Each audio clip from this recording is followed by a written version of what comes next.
Hello friends, welcome to my channel. இன்றைக்கி வீடியோவில் பார்த்தீங்கன்னா ஒரு எளிமையாக செய்யக்கூடிய முட்டை தொக்கு தான். இது சாதம், சப்பாத்தி எல்லாத்துக்குமே சூப்பராக இருக்கும். வாங்க எப்படி செய்யணும்னு பார்க்கலாம். வீடியோ போகிறதுக்கு முன்னாடி நம்ம சேனலை புதுசாக பார்க்குறவங்க மறக்காமல் சப்ஸ்கிரைப் பண்ணிடுங்க.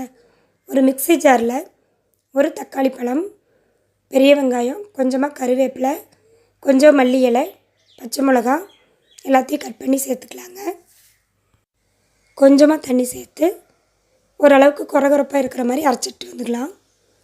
இது கூட இஞ்சி பூண்டும் நம்ம சேர்த்து அரைச்சிக்கலாங்க. நான் இங்கே பேஸ்ட்டு போடுறதுனால சேர்க்கலிங்க. ஒரு கடாயில் 2 ஸ்பூன் ஆயில் சேர்த்துக்கலாம். 1/4 டீஸ்பூன் கடுகு, அப்புறம் பார்த்திங்கன்னா சோம்பு, சீரகம், கொஞ்சமாக மிளகு, பட்டையெல்லாம் சேர்த்து இந்த மாதிரி ஓரளவு கொரகொரப்பாக பொடி செஞ்சுக்கலாம். கடுகு பொரிஞ்சிருச்சு. இது கூட கொஞ்சமாக கருவேப்பிலை சேர்த்துக்கலாங்க. இது கூடவே ஒரு மீடியம் சைஸ் பெரிய வெங்காயத்தை கட் பண்ணி போட்டுக்கலாம். 2 பச்சை மிளகா சேர்த்து நல்லா வதக்கி விட்டுடலாங்க. முட்டை தொக்கு இப்படி மசாலா அரைச்சி செஞ்சிங்கன்னா ரொம்பவே டேஸ்ட்டாகும், கொஞ்சம் கூட மிச்சமாகாது. வெங்காயம் வதங்கிட்டு இருக்க 2 தக்காளியை பொடியாக கட் பண்ணி சேர்த்துக்கலாம்.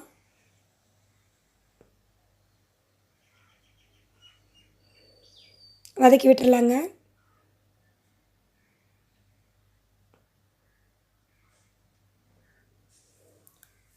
வெங்காயம் தக்காளி வதங்குற அளவுக்கு உப்பு சேர்த்துக்கலாம். இது சப்பாத்திக்கு ரொம்பவே சூப்பராக இருக்கும். வெங்காயம் தக்காளியெல்லாம் வதங்கின பிறகு நம்ம மசாலா பொருட்கள் சேர்த்துக்கலாங்க. இது கூட பார்த்திங்கன்னா 1/4 டீஸ்பூன் மஞ்சள் தூள்,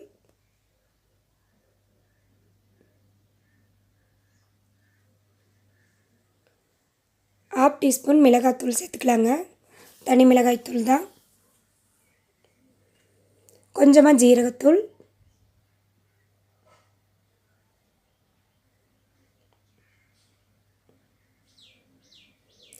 காஷ்மீர் சில்லி 1 ஸ்பூன் சேர்த்துக்கலாம். இது காரம் இருக்காது, கலர் மட்டும்தாங்க. எல்லாம் சேர்த்து வதக்கி விட்டுடலாம். இந்த மசாலா நல்லா பச்சை வாசனை போக வரைக்கும் வதங்கிடணும். இது கூட நம்ம ஏற்கனவே நுணுக்கி வச்ச பட்டை, சோம்பு, ஏலக்காய் இதெல்லாம் சேர்த்து நம்ம வறுத்து விட்டுடலாங்க.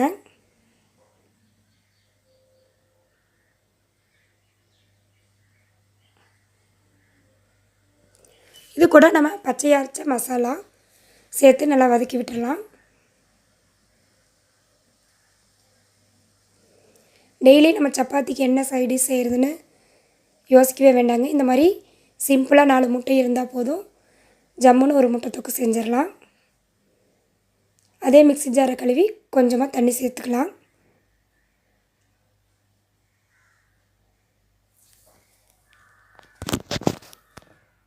நல்லா கலந்து விட்டு லோ ஃப்ளேம்லேயே வச்சு ஒரு 10 நிமிஷம் கொதிக்க விட்டுடலாங்க.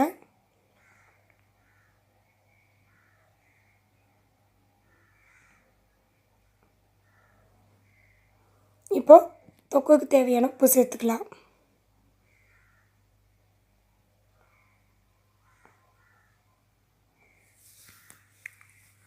ஒரு 15 நிமிஷம் லோ ஃப்ளேம்லேயே இருக்கட்டுங்க. அதுக்குள்ளே நம்ம முட்டையை வேக வச்சு தோல் உரித்து கட் பண்ணி வச்சுக்கலாங்க. 15 நிமிஷம் ஆயிடுச்சு, நல்லா கொதிச்சிருச்சு. இப்போது இஞ்சி பூண்டு பேஸ்ட்டு சேர்த்துக்கலாம். நீங்கள் இந்த ஸ்டேஜில் இஞ்சி பூண்டு பேஸ்ட்டு செய்யும்போது சுவையாகவும் இருக்கும், மணமாகவும் இருக்கும். ட்ரை பண்ணி பாருங்கள்.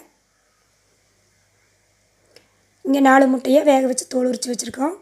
அதையே 2ஆக கட் பண்ணிக்கலாங்க. நம்ம நீல வாக்குலையும் கூட கட் பண்ணி சேர்த்துக்கலாம். நல்லா எண்ணெய் பிரிஞ்சு வந்துருச்சு. இந்த ஸ்டேஜில் நம்ம முட்டையை சேர்த்துக்கலாங்க.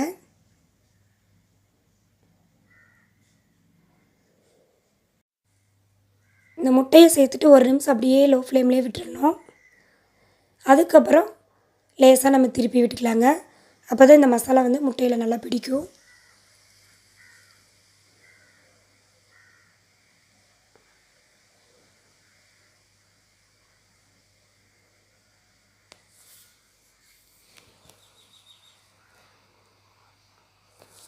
ஜம்முன்னு முட்டை தொக்கு ரெடி ஆயிடுச்சு. இந்த வீடியோ உங்களுக்கு பிடிச்சிருந்தா மறக்காமல் சேனலை சப்ஸ்கிரைப் பண்ணிடுங்க. லைக் பண்ணுங்கள், ஷேர் பண்ணுங்கள், கமெண்ட் பண்ணுங்கள். தேங்க்யூ.